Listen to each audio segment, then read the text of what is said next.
Exercise 5.2 का जो पहला प्रश्न कह रहा है, प्रश्न 1 और 2 तक, मतलब प्रश्न 1 और 2 तक सम्मिश्र संख्याओं का मापांक और पूर्णांक ज्ञात करना है। आपको 1 और 2 में सिर्फ मापांक और पूर्णांक ज्ञात करना है, इसे ध्रुवीय रूप में नहीं लिखना है। तो क्या करेंगे, z equals to -1 minus i under root 3 दिया है, इसे मान लोगे इक्वेशन फर्स्ट। क्या मान लोगे? Equation first. और लिख देंगे समीकरण एक को z equals to r cos theta plus i sine theta से तुलना करने पर क्यों? क्योंकि यही आपका सम्मिश्र संख्या का जो है ध्रुवीय फॉर्म है। तो जब इसका कंपेयर करोगे तो ध्यान से देखो, यहाँ पे क्या जो हम सम्मिश्र संख्या लिखे हैं z equals to r cos theta नहीं लिख सकते हैं? R cos theta plus i r sine theta. तो जब कंपेयर करेंगे तो ये रियल पार्ट है, r cos theta real part है, और आर साइन थीटा क्या है? काल्पनिक भाग है, यानी वास्तविक भाग और ये काल्पनिक भाग। तो जेड से जेड समाप्त हो गया। एक क्वेश्चन ध्यान से समझिए कैसे हम तुलना करते हैं। ध्रुवीय फॉर्म लिख लेना, आर से अंदर गुणा कर देंगे। अब तुलना करेंगे तो आर कॉस थीटा की वैल्यू कितना आ जाएगा? -1। तो लिखेंगे बिकॉज हमें क्या मिल गया? आर कॉस थीटा की वैल्यू मिल गया -1, इक्वेशन फर्स्ट। एंड एक वैल्यू और मिल गया, ध्यान दीजिए, ए प्लस है और ये माइनस है। आई से आई समाप्त, आर साइन थीटा की जो वैल्यू आ जाएगा, r sine theta is equals to, ये माइनस का हो जाएगा √3। कितना हो जाएगा? माइनस का √3 हो जाएगा। इतना आपको समझ आ गया होगा। क्या किया गया? आर कॉस थीटा तो ये -1 हो गया है, आई से आई कैंसिल, यानी वास्तविक भाग को वास्तविक से तुलना करेंगे, काल्पनिक भाग को काल्पनिक से। तो आर साइन थीटा क्यों माइनस हुआ? क्योंकि प्लस है और ये माइनस है, तो क्या आ गया? माइनस में। इसे 2 मान लेंगे और इसे क्या मानेंगे? इक्वेशन 3, क्योंकि इक्वेशन 1 पहले से मान चुके हैं। अब क्या करेंगे, समीकरण 1 व समीकरण 2 को वर्ग करके जोड़ने पर हम क्या करेंगे, समीकरण 1 का वर्ग करेंगे, समीकरण 2 का वर्ग करेंगे। समीकरण 1 का वर्ग करेंगे तो r square cos square theta, left hand side को लेफ्ट हैंड साइड में, राइट हैंड साइड को राइट हैंड साइड में। तो आर कॉस थीटा का स्क्वायर करेंगे, r square cos square theta, r sine theta का स्क्वायर करेंगे तो r square sine square theta. Right hand side -1 का स्क्वायर करेंगे तो ये 1 ही होगा, और √3 का माइनस में ही स्क्वायर करेंगे तो क्या हो जाएगा? प्लस का 3 हो जाएगा। ठीक है, तो दोनों में आपको आर स्क्वायर कॉमन दिखाई दे रहा है, तो ये बच जाएगा कॉस स्क्वायर थीटा और प्लस का sine square theta is equals to 3 1 क्या हो गया आपका? 4 हो गया, इज इक्वस टू। अब क्या करेंगे, आर स्क्वायर कॉमन करेंगे तो हो गया था यहाँ पे cos square theta plus sine square theta की वैल्यू क्या होता है? 1 is equals to 4। This implies r is equals to √4, क्योंकि स्क्वायर ट्रांसफर हो जाएगा तो ये रूट में हो जाएगा। तो आर की वैल्यू आपका क्या निकल गया? 2। ये आपका क्या हो गया? मापांक। क्या आ गया? मापांक। इसे आप डायरेक्ट फार्मूले से भी निकाल सकते हो ये काम, लेकिन जो एंगल निकालना है, एंगल निकालने के लिए इसकी ज़रूरत पड़ेगी। जैसे फार्मूला क्या बताए थे, आर का मैंने फार्मूला बताया है, बहुत लोग आपको डायरेक्ट ऐसे भी बताएंगे, लेकिन ये इसलिए मैं बता दे रहा हूँ कि आगे के क्वेश्चन में ये रूल आपको काम देगा। क्या होता है? Real part. तो क्वेश्चन आपका ये था z इक्वस टू -1 और -i अंडर रूट 3। तो r इक्वस टू वास्तविक भाग का वर्ग प्लस काल्पनिक भाग, तो वास्तविक भाग -1 का वर्ग और काल्पनिक भाग -3 का वर्ग, यानी कि r की जो वैल्यू आ जाती है आपकी, r की वैल्यू क्या आ जाता? 1 का वर्ग 1 और √3, माइनस का वर्ग प्लस, माइनस का वर्ग प्लस 3, यानी कि √4 होता है, और यहाँ से क्या आ जाता? 2 आता। ठीक है, तो डायरेक्ट भी निकालोगे तो वही आएगा, लेकिन एंगल के कंडीशन में दिक्कत होगा। आप समीकरण 1 व 2 से लिखेंगे। क्या लिखेंगे? समीकरण 1 व समीकरण 2 से। समीकरण 1 क्या है? R cos theta is equals to -1, और फिर क्या है? R sine theta is equals to minus का √3। आर की वैल्यू यहाँ पे पुट करना है। आर की वैल्यू क्या है? 2। आर की वैल्यू है 2, कॉस थीटा इक्वस टू -1, और फिर क्या हो जाएगा? 2 sine theta is equals to minus का √3। तो cos theta is equals to -1/2 और sine theta equals to minus का √3/2। यहाँ से आप देख रहे हैं कि cos theta equals to -1/2 and sine theta equals to also -√3/2। ये दोनों क्या हैं, ये दोनों अगर देखा जाए तो कॉस में ये 60 डिग्री का यानी 60 अंश का मान होता है, और ये साइन में अभी जब माइनस आ जाए माइनस को आपको क्या कर देना, इग्नोर कर देना है। तो यहाँ मान लेंगे अल्फा, अल्फा इक्वल्स टू मान लेंगे 60, और 60 को हम पाई बाई क्या लिखते हैं, अगर रेडियन में लिखें तो पाई/3। सेम यही अल्फा इक्वल्स टू ये क्या हो गया, पाई/3। आपको माइनस को अभी इग्नोर करना है, माइनस को भूल जाना है। अब मैंने आपको बताया था कि जो आपका यहाँ कॉम्प्लेक्स नंबर दिया है z इक्वल्स टू क्या, -1 -i√3, यानी इसके वैल्यू देखें, आर्गट तल में वैल्यू को देखें तो -1 होगा और माइनस का √3 होगा। और ये ज़रा ध्यान दें, अगर मैंने बताया था कि जब आपको अल्फ़ा मिल जाएगा तो थीटा कैसे निकालना है, ध्यान से देखेंगे। आपको इस तरीके से बताया गया था कि फर्स्ट क्वाड्रेंट, सेकेंड क्वाड्रेंट, ये थर्ड क्वाड्रेंट, और ये आपका क्या है, फोर्थ क्वाड्रेंट। फर्स्ट क्वाड्रेंट में एक बार मैं और रिवाइज करा दूं, जो थीटा किसके इक्वल होता है, अल्फ़ा का, यानी ये जो एंगल निकालते वही अल्फ़ा आ जाता, ठीक है। दूसरे क्वाड्रेंट में जो होता है theta is equals to pi minus alpha, क्या होता है, पाई माइनस अल्फ़ा। और तीसरे क्वाड्रेंट में अगर कोई कॉम्प्लेक्स नंबर आती, कोई समिश्र संख्या, तो यहाँ पे थीटा इक्वल्स टू माइनस और पाई माइनस क्या होता है, अल्फ़ा। चौथे क्वाड्रेंट में याद रखेंगे थीटा किसके इक्वल होता है, माइनस अल्फ़ा के इक्वल होता है। तो ये बताइए जरा, -1 -√3, -1 और -√3 ये तीसरे क्वाड्रेंट में है, किस क्वाड्रेंट में, तीसरे, यानी ये फार्मूला अप्लाई होगा। लिखेंगे therefore theta is equals to minus, और पाई माइनस क्या होगा आपका, पाई माइनस होगा अल्फ़ा। आई होप आप अब समझ गए होंगे कि हम कैसे थीटा निकालेंगे, यानी कोणांक कैसे निकालेंगे। तो ये हो जाएगा theta is equals to minus, pi पहले से है और अल्फ़ा की वैल्यू क्या आया है, पाई/3। तो theta is equals to minus, यहाँ पे नीचे में लिखेंगे तो 3 पाई में मल्टीप्लाई करेंगे, 3 पाई माइनस पाई, तो ये कितना आएगा, 2 पाई आएगा, तो -2 पाई/3 हो जाएगा। फाइनली आपका कोणांक कितना आ जाएगा, 2 पाई/3। और आपका मापांक कितना आया था, मापांक को मॉड ऑफ जेड या आर से रिप्रेजेंट करते थे, 2 की आपका क्या आया था, 2 आया था, ठीक है। सेकेंड क्वेश्चन लगने के बाद से आपका सारा डाउट दूर हो जाएगा। तो चलते हैं सीधे क्वेश्चन नंबर सेकेंड पे। एक्सरसाइज 5.2 का जो सेकेंड क्वेश्चन है वो है z equals to -√3 plus i। As usual question और पहले के जैसे मान लेंगे समीकरण 1 को z equals to r cos theta plus i sine theta से क्या करने पर, तुलना करने पर। तो आप तुलना कैसे करोगे, आर का अंदर मल्टीप्लाई कर लो तो ये हो जाएगा r cos theta plus i r sine theta.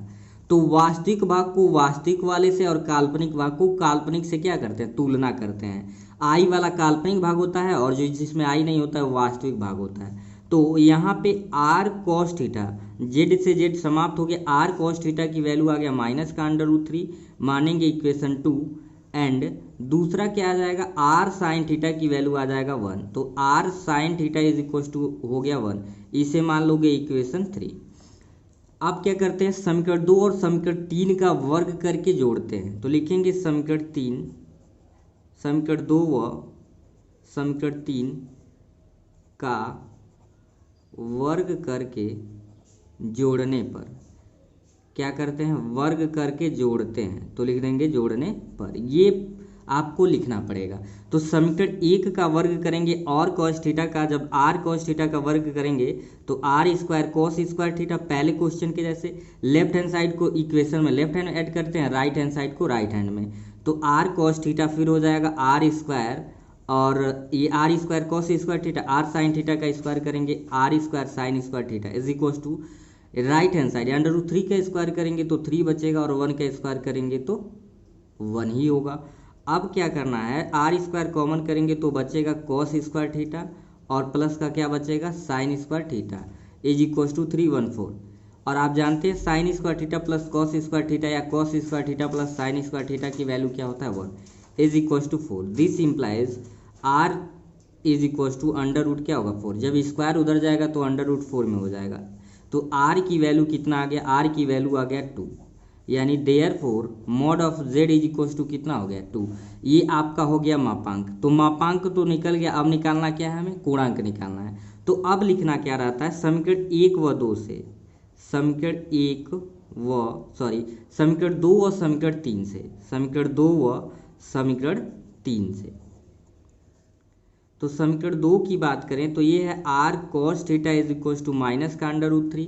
तो r की वैल्यू आपको क्या करना है, पुट कर देना। r की वैल्यू 2 है, 2 cos theta is equal to minus का √3, यानी कि फाइनली cos थीटा की जो वैल्यू आएगा minus √3/2।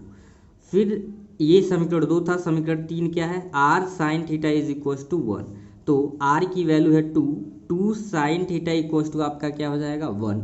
This implies sine theta equal to 1/2। मैं एक बार और बता दूं, आप डायरेक्ट फार्मूले से मापांक और कोणांक निकाल सकते हो, लेकिन ये जब आप समिश्र संख्या को किसी ध्रुवीय रूप में बदलेंगे तो थीटा की वैल्यू वहाँ पे गलत आ जाएगा, इसलिए आप यही मेथड अप्लाई करोगे। तो साइन थीटा 1/2 आ गया। तो यहाँ से एक कंक्लूजन हम निकाल लें, कास में माइनस को भूल जाना। √3/2 कॉस में किसकी वैल्यू होती है, कॉस में वैल्यू होती है 30 अंश का, और साइन में 1/2 किसकी वैल्यू है 30 अंश का। तो 30 अंश को अगर रेडियन में बदले तो पाई कितना होता है 6, यानी अल्फा की वैल्यू कितना आ गया पाई/6। अब जरा देखिए आपका जो समिश्र संख्या है z equal to minus √3 plus i, और ये इसके जो आर्गड तल वाले अगर वैल्यू निकालें तो माइनस का √3 और ये आपका क्या है 1 है। ये जरा बताइए किस क्वाड्रेंट में, किस चतुर्थांश में, ये दूसरे चतुर्थांश में है।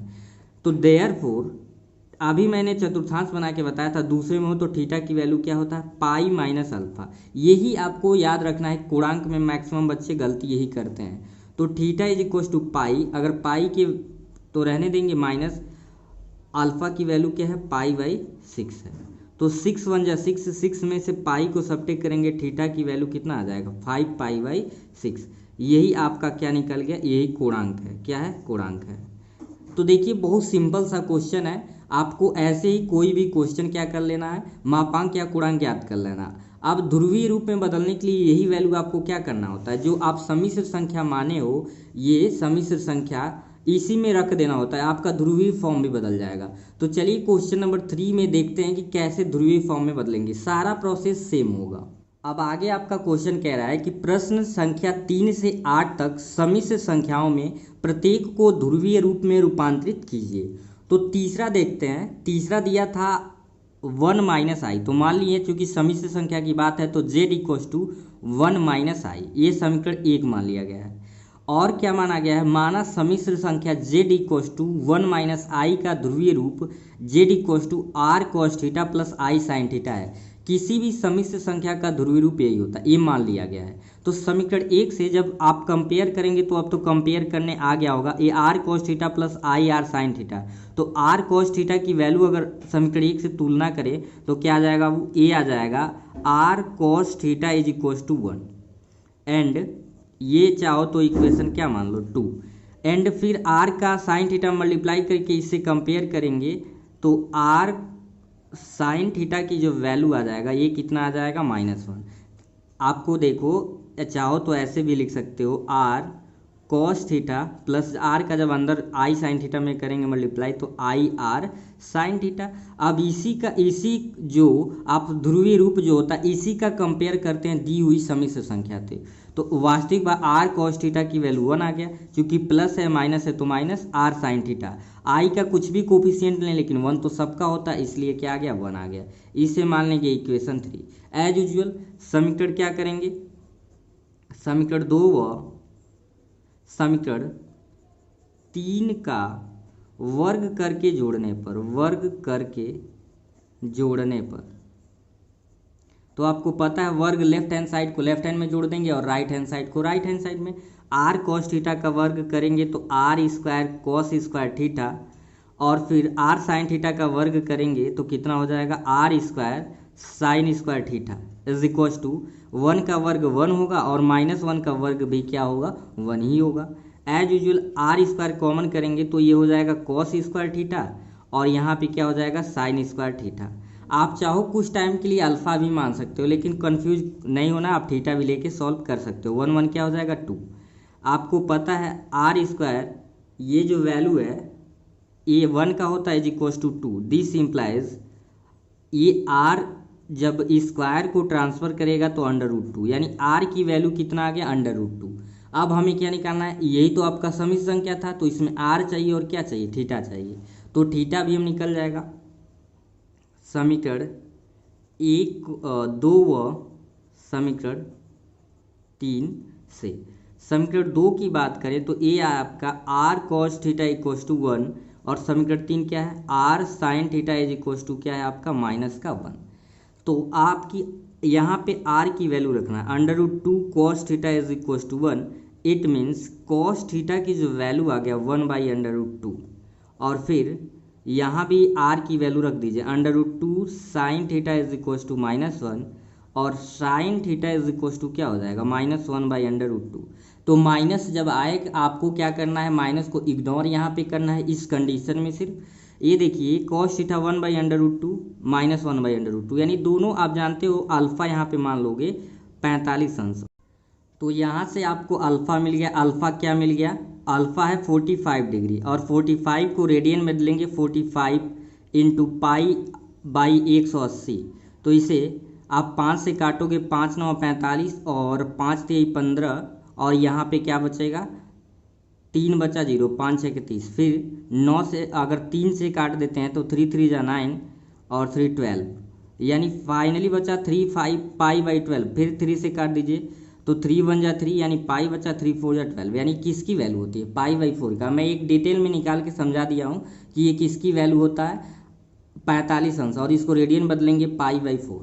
अब ध्यान से देखेंगे, लिखेंगे चूंकि जो समिश्र संख्या है z = 1 - i, इसके जो वैल्यू है 1 और -i, ये किस चतुर्थांश में है, 1 - i प्लस माइनस, ये फोर्थ चतुर्थांश में, किस में है, फोर्थ चतुर्थांश में। तो चतुर्थांश नंबर ये फोर्थ है, तो आप जानते हैं लिखेंगे देयरफॉर थीटा = अल्फा। इसमें जो थीटा की वैल्यू होती है अल्फा के माइनस अल्फा के इक्वल होता है, यानी दिस इम्प्लाइज थीटा = अल्फा की वैल्यू क्या है, π/4। तो थीटा की वैल्यू कितना आ गया, π/4। आप जान रहे हो समिश्र संख्या हमने क्या माना है, लिखेंगे अतः समिश्र संख्या हम माने हैं z = r cos थीटा और plus i r sin theta. अब इसी में क्या करना है आपको, r की वैल्यू और थीटा की वैल्यू पुट कर देना है। तो r की वैल्यू है √2 और थीटा की वैल्यू की बात करें तो cos थीटा की वैल्यू -π/4 और प्लस i sin, यहाँ पे क्या हो जाएगा माइनस का आपका π/4। ठीक है, तो ये आपका देखिए ये हो गया ध्रुवीय रूप। ऐसे ही आपको क्वेश्चन सॉल्व करके अल्फा और थीटा निकाल के जो ध्रुवीय रूप मार रहे हैं उसमें ही क्या कर देना है, पुट कर देना है। इसलिए ही किसी समिश्र संख्या का क्या बोला जाता है, ध्रुवीय रूप बोलते हैं। आज के इस वीडियो का लास्ट क्वेश्चन नंबर 4 क्या दिया है, -1 + i। तो इसे भी मान लिया गया z = -1 + i। अगर आपको किसी भी क्वेश्चन में दिक्कत है तो उसे रिपीट करके इस वीडियो को फिर से देख लें, या आप डिस्क्रिप्शन में दिए गए टेलीग्राम चैनल के लिंक से जुड़ के भी आप टेलीग्राम चैनल पे आसानी से क्वेश्चन पूछ सकते हो, कमेंट में भी पूछ सकते हो। तो एज यूजुअल हम क्या मान लेंगे, माना z = -1 + i का जो ध्रुवीय रूप है वो z = r cos थीटा प्लस i sin थीटा है। अब तो आपको डाउट है नहीं। अब r cos थीटा की वैल्यू आपसे पूछे, समीकरण 1 से हम लिख देंगे, इसे मान लेंगे इक्वेशन 4। समीकरण 1 से लिखें तो r cos थीटा जरा बताइए, तो r का अंदर मल्टीप्लाई करेंगे तो यही न होगा वास्तविक भाग, तो ये कितना है, -1 है, इक्वेशन 2। और फिर r sin थीटा की बात करें तो काल्पनिक भाग i का कोफिशिएंट 1 होगा, = 1, ये आपका हो गया इक्वेशन 2। ठीक है, तो अब क्या करना है, सेम एज यूजुअल सभी क्वेश्चन के जैसे समीकरण 2 व समीकरण 3 का वर्ग करके जोड़ने पर ये काम आपको करना है।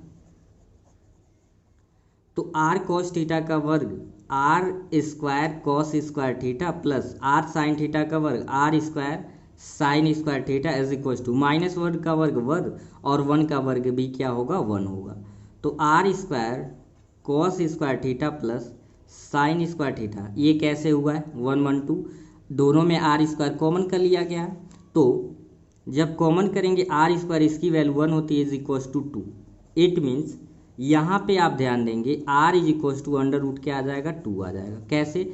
जब इस आर स्क्वायर कवर में करेंगे आर स्क्वायर, रूट को उधर ट्रांसफर करेंगे दूसरे साइड में, जो वैल्यू होती है अंडर रूट में होती है, तो इसकी वैल्यू निकल गया। अब हमें क्या निकालना? थीटा की वैल्यू।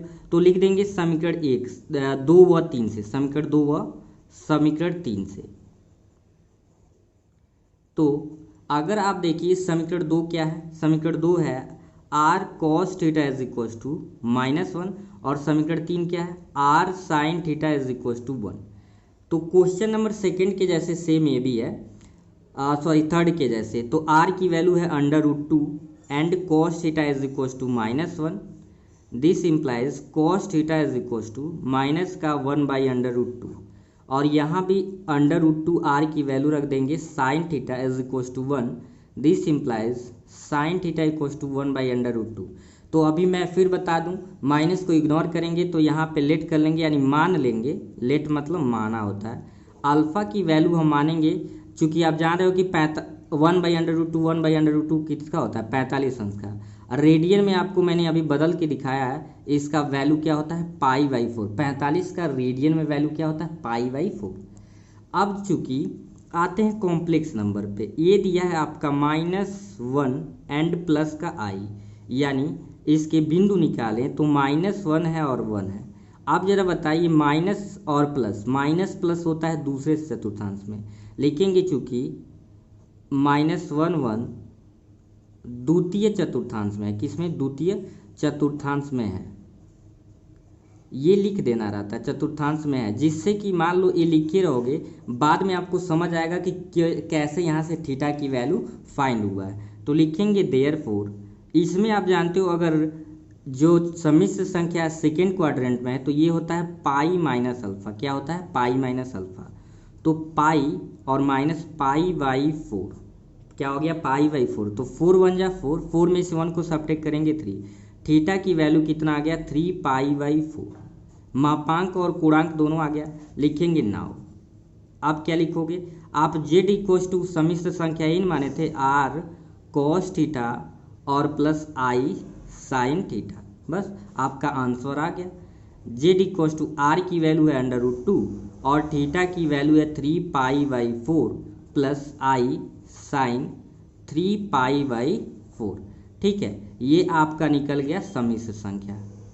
तो आई होप आपको किसी भी कॉम्प्लेक्स नंबर का सम्मिश्र संख्या का ध्रुवीय रूप निकालने में कोई दिक्कत नहीं होगा। आज का ये वीडियो आपको कैसा लगा कमेंट सेक्शन में ज़रूर बताएं। फिर मिलेंगे हम नेक्स्ट वीडियो में, तब तक के लिए धन्यवाद।